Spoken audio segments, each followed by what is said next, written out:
All right, we're going to work on a triad shifting exercise, focusing on the top three strings. If we look at the written materials here, we're going to start with our root position G triad on the top three strings. And we're going to move from the root position to first inversion, second inversion, root position up the octave, and back down. That would sound like this.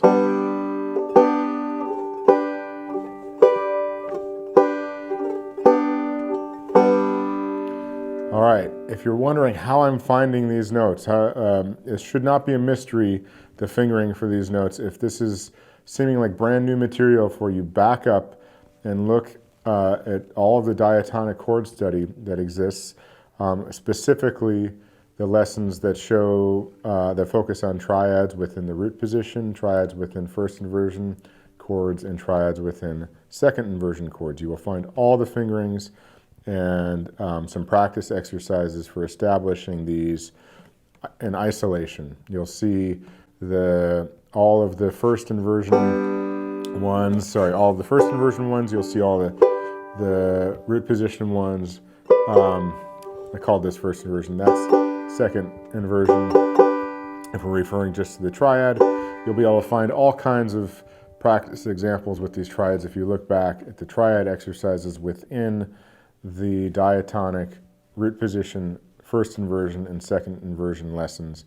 Right now, we're going to start combining the different positions of these things, whereas at first we would look at all of the material within the root position chord and the triad that exists within that root position chord, and then we would look at all of the material that exists within a first inversion and the triads that exist within the first inversion, and we looked at the material within the second inversion chord, the triads that exist within that chord. Right now, we're going to be shifting between the triads that exist in all of those positions. So this is really where we start making music with these things. And so this first exercise, we're just going to do 3-note pinches, moving through all of them. I'll play these, I'll just show you these. For this first exercise, I'll break it down slowly. In the subsequent exercises, I'll teach you the roll, and explain what's happening, and then we'll do that with the metronome. But to start, I'll break it down. So we have just pinches on the top strings. Root position, triad, it's a root position triad, first inversion triad, second inversion triad, back to root position up the octave, and then back down. Then we're going to do the same thing on A minor.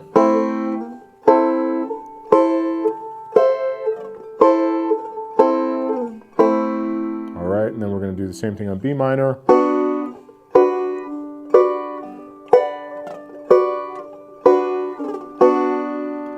Same thing on C.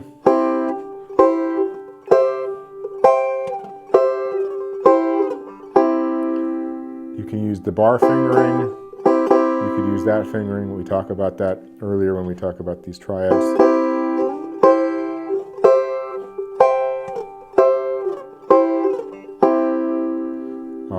Then we get to the D.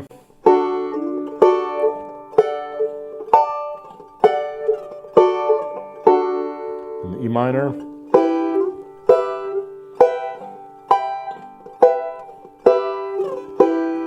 And now at the F sharp, we have to be a little creative because we're going to run out of range on the neck. And so let's start with the F sharp here and then move down the octave.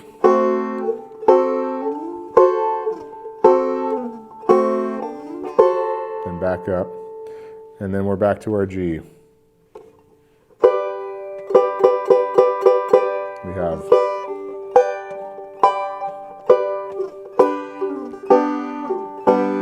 for our G. So that's the arrangement. Let's try this with the metronome playing eighth notes at 120. 3 and 4 and.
right, that's a good exercise for just making sure you can shift between the triads and root position, first inversion and second inversion.